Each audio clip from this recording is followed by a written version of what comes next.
Have you ever felt like life is just one big game? If life really works like a game, why do some people keep leveling up while others hit game over?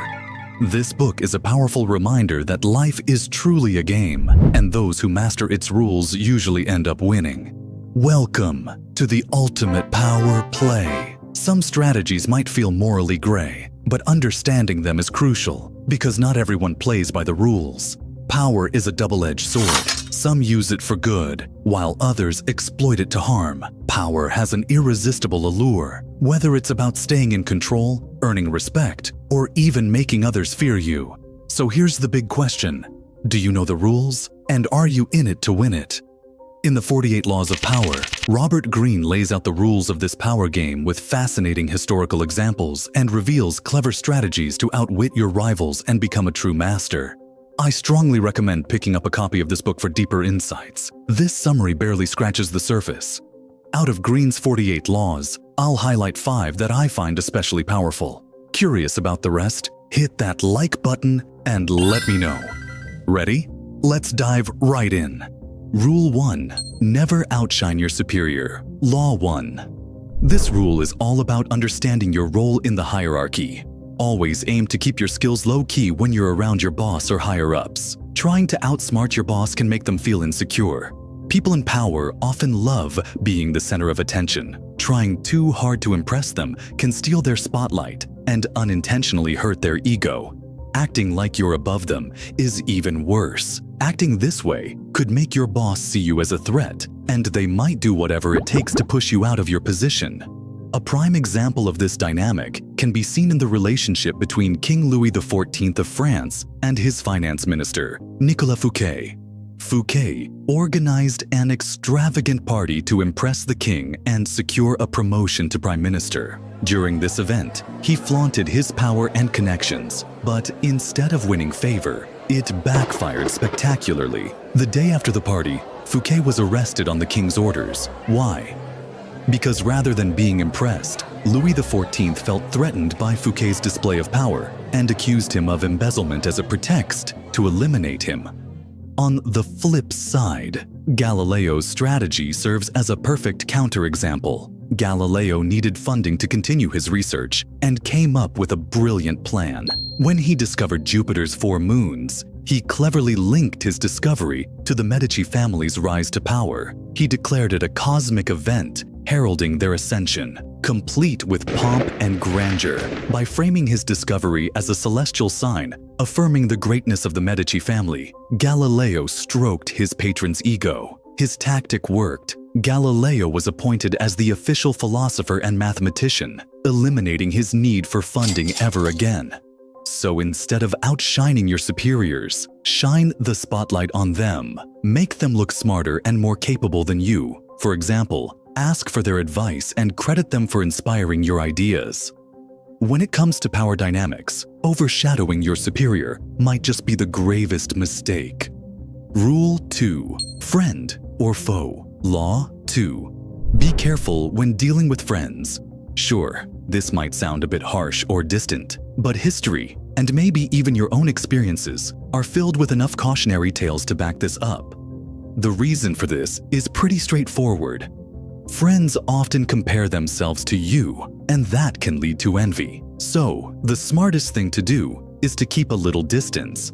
Look at the example of Chinese emperors. Many were betrayed and assassinated by their closest friends, the very ones they trusted as generals. Knowing betrayal was a real possibility, Emperor Sung took a different approach. In AD 959, he hosted a banquet for his generals, his closest allies, and offered them land and wealth in return for stepping away from court politics. This strategic move allowed Sung to extend his reign for another 16 years, a nearly unheard of achievement at the time. But if you create distance from friends, who will you work with? It might sound counterintuitive, but hiring someone who used to be your enemy could actually be the smartest move. They're often more loyal than friends because they feel the need to prove themselves. That drive to earn your trust makes them far more reliable. We often don't know our friends as well as we think we do. To keep the friendship intact, we usually overlook awkward truths or bad behavior. Stay friendly with your friends, but when it comes to work or collaboration, Pick people who are skilled and capable. And your enemies? They're an untapped goldmine waiting to be leveraged. In fact, the best way to disarm an enemy is by turning them into an ally. The issue with working with friends is that professional boundaries can easily blur. Unless both parties fully understand and respect the risks involved in their partnership, hiring a friend rarely works out well. In the world of power, nothing lasts forever. Even your closest friends can turn into your worst enemies. Rule 3. Convince through action, not argument. Law 9. Any short-term win you think you've scored through arguing is ultimately empty. The bitterness and animosity it stirs up are far more lasting than the win itself. It's way more effective to convince people through what you do rather than what you say. Actions speak louder than words. As Michelangelo was putting the finishing touches on his legendary David sculpture, Florence's Mayor Soderini walked into the studio. Thinking of himself as an art connoisseur, he studied the massive sculpture and commented that while it was stunning, the nose looked a bit too big. Michelangelo noticed that Soderini was standing directly beneath the statue and didn't have the right perspective. Instead of debating with Soderini, Michelangelo skillfully sidestepped any conflict. He climbed up to the statue's nose with his chisel and some marble dust in hand. While Soderini watched from below, Michelangelo lightly tapped the chisel against the statue and let the dust fall gradually, pretending to adjust the nose without changing it at all. After a few moments of this deliberate act, he invited Soderini closer and said, "Take another look. Much better." Soderini replied enthusiastically, "You've given it life." Michelangelo understood that altering the statue's nose could ruin its overall appearance. However, he also recognized that offending a client who prided himself on his aesthetic judgment would be unwise and could jeopardize future commissions. Instead of correcting Soderini outright, Michelangelo shifted his perspective without exposing the misunderstanding. In doing so, Michelangelo preserved his masterpiece while persuading Soderini through action rather than argument, a strategy that avoids offense while proving your point effectively. The trouble with leaning on arguments is their unpredictability. You can never really know how people will respond later. They might politely agree outwardly while harboring resentment internally. Or worse, they might feel deeply offended by something you've said. Even the strongest arguments lack a solid foundation in heated debates, where words often fail to convey truth effectively. Truth is often seen, it is rarely heard. Rule 4. When you ask for help, appeal to people's interests, not their compassion. Law 13. To gain power or achieve something significant, you need to get others on board. How you ask for help is crucial. You might ask people to help based on kindness, but relying only on that approach is a mistake. Appeal to the personal interests of those you're asking for help. Clearly spell out the benefits they'll get from working with you and emphasize them.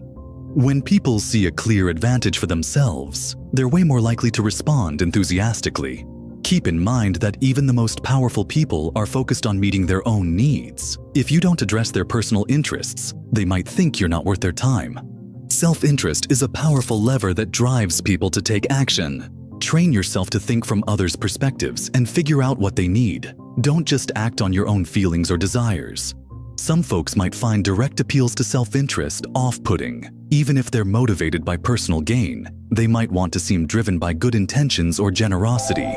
Instead of directly appealing to their self-interest, appeal to their desire to look good or be seen as helpful. You need to learn to spot these differences and figure out what motivates each person. If someone is driven by ambition or greed, appeal to their self-interest. If they're more concerned with their reputation, appeal to their desire to be seen as benevolent. Focus on understanding what really drives them. Rule 5. Always say less than necessary. Law 4.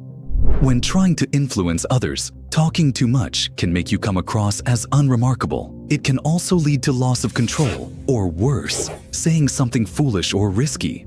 Power is often about perception. By saying less than necessary, you naturally project more authority and power. People are naturally inclined to interpret and speculate. They want to know what you're thinking.